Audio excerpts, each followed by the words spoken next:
বন্ধুরা, 2025-এর আজকে শেষ দিন। অবশ্যই আমরা নতুন বছরকে স্বাগত জানাবো এবং আমাদের আশাও থাকবে যে আগামী বছর আমাদের প্রত্যেকের ভালো কাটবে। তো কারেন্ট অ্যাফেয়ার্সে একটু চোখও বুলিয়ে নিতে হবে। তার কারণ আপনারা জানেন যে সরকারি চাকরির জন্য কারেন্ট অ্যাফেয়ার্সের গুরুত্ব অপরিসীম। মূল ঘটনাগুলো এর আগের দিনে আমি একটি ভিডিওতে কিন্তু কিছুটা জানিয়েছি। তো আজকে আমি আরও বিস্তারিত আপনাদের সাথে আলোচনা করছি যে 2025 সালে ক্রীড়া জগতে ঠিক কী কী ঘটে গেল। তার কারণ আপনারা জানেন ক্রীড়া জগতের ব্যাপারটা সবথেকে গুরুত্বপূর্ণ।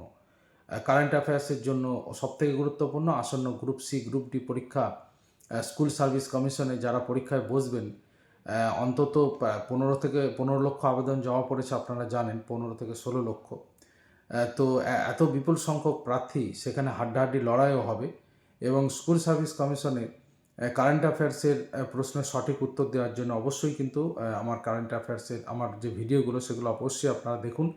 এবং আরেকটি কথা বলবো, পিএসসি ক্লার্কশিপ এবং মিসলেনিয়াসের যে পরীক্ষা আসন্ন পরীক্ষা আছে, অবশ্যই আমরা আশা করব যে নতুন বছরের শুরুতেই তারা ফর্ম ইন্ডিকেটিভ অ্যাডভার্টাইজমেন্ট অনেক দিন আগেই বেরিয়ে গিয়েছে পিএসসি ক্লার্কশিপ এবং মিসলেনিয়াস, কিন্তু এখনও পর্যন্ত তারা একটা অজানা কারণে বারবার কিন্তু পিএসসি কর্তৃপক্ষের সাথে যোগাযোগ করেও কোনো উত্তর পাওয়া যায়নি।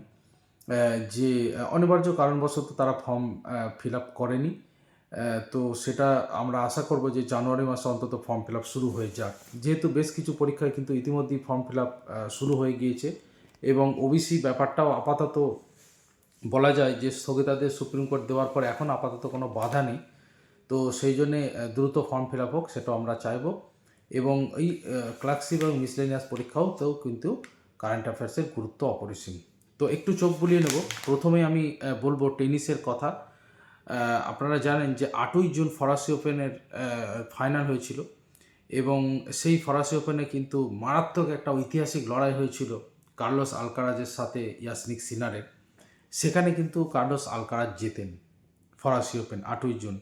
আবার 8ই সেপ্টেম্বর ইউএস ওপেনে, যেখানে আপনারা জানেন যে আগস্টের শেষ থেকে ইউএস ওপেন হয়, ইউএস ওপেনে কিন্তু কার্লোস আলকারাজ কিন্তু জয়ী হন।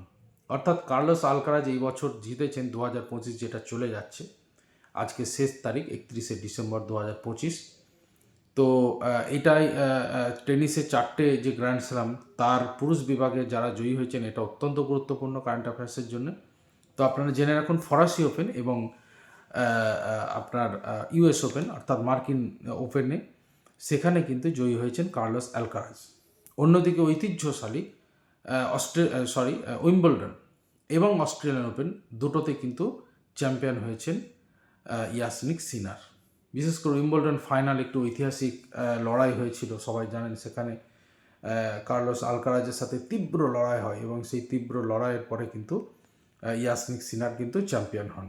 তো দুটো গ্র্যান্ড স্ল্যাম ভাগাভাগি করে নিয়েছেন। অস্ট্রেলিয়ান ওপেন এবং উইম্বলডন জিতেছেন ইয়াসনিক সিনার, কার্লোস আলকারাজ জিতেছেন ফরাসি ওপেন এবং ইউএস ওপেন।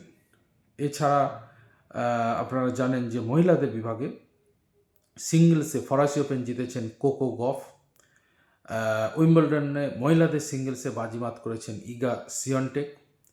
7ই সেপ্টেম্বর মহিলাদের সিঙ্গলসে যুক্তরাষ্ট্র ওপেনে জয়ী হয়েছেন আরিনা সাবালেঙ্কা।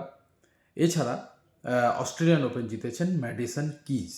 আর একবার বলে দিচ্ছি, মহিলাদের সিঙ্গলসে ম্যাডিসন কিজ জিতেছেন অস্ট্রেলিয়ান ওপেন। মহিলাদের সিঙ্গলসে ফরাসি ওপেনে চ্যাম্পিয়ন হয়েছেন কোকো গফ। উইম্বলডনে জিতেছেন ইগা সিয়ন্টেক এবং 7ই সেপ্টেম্বর মহিলাদের যে সিঙ্গলস হয়েছে যুক্তরাষ্ট্র ওপেন, সেখানে জিতেছেন আরিনা সাবালেঙ্কা। এছাড়া আরেকটি খবর বলবো, ব্যাডমিন্টনে ভারতের পিভি সিন্ধু ও এইচএস প্রণয়ের ক্ষেত্রে এই বছরটা ভালো যায়নি। তারা পায়ের চোটের জন্য কিন্তু এবছর তাদের রেজাল্ট কিন্তু খারাপ, এগুলো মনে রাখতে হবে। এছাড়া আরেকটি খবর বলবো, 23 November BWF Australian open super 500 প্রতিযোগিতায় চ্যাম্পিয়ন হন লক্ষ্য সেন। এটাই তার বছরের প্রথম খেতাব। অর্থাৎ 2025 সালে আমরা জানি লক্ষ্য সেন অস্ট্রেলিয়ান ওপেনে চ্যাম্পিয়ন হয়েছিলেন সুপার 500 প্রতিযোগিতায় এবং 23 নভেম্বর থেকে এই টুর্নামেন্টে কিন্তু অস্ট্রেলিয়ান ওপেনে চ্যাম্পিয়ন হন লক্ষ্য সেন। এরকম প্রশ্ন আসে, অমুক একটি প্লেয়ারের নাম দিয়ে দেওয়া হলো, দিয়ে বলে দেওয়া হলো তিনি কোন খেলার সাথে যুক্ত। তো লক্ষ্য সেন কিন্তু ব্যাডমিন্টনের সাথে যুক্ত। এছাড়া আরও কিছু খবর বলবো। মহিলাদের বিশ্বকাপ এবার জিতেছে ভারতের মেয়েরা, সেটাও আরেকবার কালকে খবরটা ছিল, আরেকবার শুনে নিন। মহিলাদের ওডিআই বিশ্বকাপে প্রথমবার চ্যাম্পিয়ন হলো ভারত, এবং এটা 50 ওভারের কিন্তু বিশ্বকাপ, ওডিআই যেটাকে বলে ওয়ান ডে ইন্টারন্যাশনাল। 2 নভেম্বর নবী মুম্বাইয়ের DY পাটিল স্টেডিয়ামে হরমনপ্রীত কৌরের দল 52 রানে হারায় দক্ষিণ আফ্রিকাকে। আচ্ছা, IPL এই বছর চ্যাম্পিয়ন হয়েছে কিন্তু রয়্যাল চ্যালেঞ্জার্স বেঙ্গালুরু। 17 মরশুম পরে ট্রফি ওঠে বিরাট কোহলির হাতে। 3 জুন মোতেরায় ফাইনালে RCB 6 রানে হারায় পাঞ্জাব কিংসকে। চোকার তকমা মুছে তো বুঝতে পারছেন IPL-এ চ্যাম্পিয়ন হয় রয়্যাল চ্যালেঞ্জার্স বেঙ্গালুরু। অনেকে একটু খুব মজা করে অনেকে বলেন যে যেবার RCB রয়্যাল চ্যালেঞ্জার্স বেঙ্গালুরু যেবার চ্যাম্পিয়ন হয়, ঠিক সেইবারেতেই আপনার SSC পরীক্ষা হয়, স্কুল সার্ভিস কমিশনের পরীক্ষা হয়, এরকম একটা জোকস রয়েছে। যাই হোক, এবার স্কুল সার্ভিস কমিশনের নিয়োগ হচ্ছে বহুদিন বাদে, আর RCB royal challengers Bengaluru champion হয়েছে 2025-এ। এছাড়া আরেকটি খবর, চোকার্স তকমা মুছে বিশ্ব টেস্ট চ্যাম্পিয়নশিপ জিতেছে কিন্তু দক্ষিণ আফ্রিকা। আমরা বরাবর জানি যে বিশ্ব টেস্ট চ্যাম্পিয়নশিপে অস্ট্রেলিয়ার দাপট, নিউজিল্যান্ড একবার জিতেছে, কিন্তু এইবার 2025-এ 11ই জুন লর্ডসে শুরু হওয়া ফাইনালে প্রোটিয়ারা 5 উইকেটে হারায় অস্ট্রেলিয়াকে। অর্থাৎ অস্ট্রেলিয়াকে হারিয়ে দক্ষিণ আফ্রিকা কিন্তু বিশ্ব টেস্ট চ্যাম্পিয়নশিপ জিতেছে টেম্বা ভাভুমার দল। আচ্ছা, এশিয়া কাপে চ্যাম্পিয়ন হয়েছে ভারত, এই খবরটা আপনারা জানেন। এই বছর 28শে সেপ্টেম্বর T20 ফাইনালে, অর্থাৎ এবার এশিয়া কাপ T20 ফরম্যাটের হয়েছিল, তো সেখানে এশিয়া কাপে কিন্তু চ্যাম্পিয়ন হয়েছে ভারত। আর এই ঘটনাটা তো জানেন, আগের দিনই বলেছি যে ভারতীয় ক্রিকেটারদের হাত না মেলানো নিয়ে বিতর্ক তৈরি হয়, এবং পাকিস্তান যে ক্রিকেট বোর্ডের চেয়ারম্যান মহসিন নকভির থেকে ট্রফি নিতেও রাজি হয়নি ভারত। যাই হোক, মোদ্দা কথা, এশিয়া কাপ চ্যাম্পিয়ন হয়েছে ভারত, এবং এশিয়া কাপ আগে যেমন ODI ফরম্যাটে হতো, এবার কিন্তু এশিয়া কাপ আপনার T20 ফরম্যাটে হয়েছে এবং ভারত চ্যাম্পিয়ন হয়েছে। আচ্ছা, আরও কিছু খবর।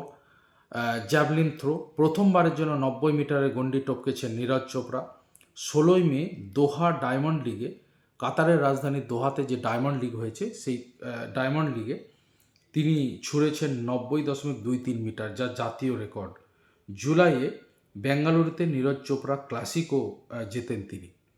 তো যাই হোক, জ্যাভলিন থ্রোতে 90.23 মিটার জ্যাভলিন থ্রো করেছেন নীরজ চোপড়া, দোহাতে 16ই মেতে অনুষ্ঠিত হয়েছিল। আচ্ছা, দাবাতে একটি অসাধারণ ঘটনা ঘটেছে, সেটাও আপনারা জানেন।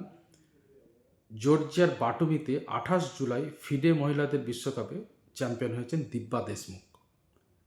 মাত্র 19 বছর বয়সে প্রথম ভারতীয় মহিলা দাবাড়ু হিসাবে ইতিহাস সৃষ্টি করেছেন তিনি। ফাইনালে দিব্যা হারান স্বদেশীয় কোনেরু হাম্পিকে।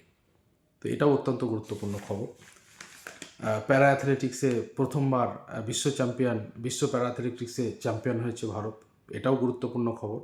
27 সেপ্টেম্বর থেকে 5 অক্টোবর পর্যন্ত হওয়া আসরে 6টি সোনা, 9টি রূপো, 7টি ব্রোঞ্জ মিলিয়ে মোট 22টি পদক জেতে ভারত। অন্যদিকে স্কোয়াশ বিশ্বকাপে ইতিহাস গড়েছে ভারত। 14ই ডিসেম্বর চেন্নাইয়ে ফাইনালে শীর্ষ বাছাই হংকংকে 3-0 ব্যবধানে হারায় ভারত। তো এটাও অত্যন্ত গুরুত্বপূর্ণ খবর। তো বন্ধুরা, বুঝতেই পারছেন 2025-এর এই ধরনের খবরগুলো অবশ্যই একটু চোখ রাখতে হবে। আরও কিছু খবর রয়েছে, যেমন 23 বছর পর এশিয়া কাপে খেলার যোগ্যতা অর্জন করে ভারতের মহিলা ফুটবল দল। বাংলার সঙ্গীতা বাসফকর জোড়া গোলে থাইল্যান্ডকে হারাতেই এই সাফল্য আসে। আচ্ছা, এছাড়া সাফে জ্বলল মশাল, এটাও অত্যন্ত গুরুত্বপূর্ণ খবর। কারেন্ট অ্যাফেয়ার্স আমার ভিডিও দেওয়াও আছে। সেটা হচ্ছে IWL কন্যাশ্রী কাপের পর ইস্ট বেঙ্গলের মহিলা ফুটবল দল সেরা হয়েছে সাব ক্লাব চ্যাম্পিয়নশিপে। ছেলেদের রিজার্ভ দল জিতেছে কলকাতা লিগ। আচ্ছা, আরেকটি আন্তর্জাতিক খবর, স্পেনকে হারিয়ে দ্বিতীয়বারের জন্য UEFA নেশনস লিগ চ্যাম্পিয়ন হন ক্রিশ্চিয়ানো রোনাল্ডোর পর্তুগাল। তো এই সমস্ত খবরগুলো অবশ্যই কিন্তু আমাদের নজরে রাখতে হবে কারেন্ট অ্যাফেয়ার্সের জন্য। আগামী 2026 সাল আপনাদের ভীষণ ভালো কাটুক, এটাই চাইব। প্রত্যেকে ভালো থাকবেন, ধন্যবাদ।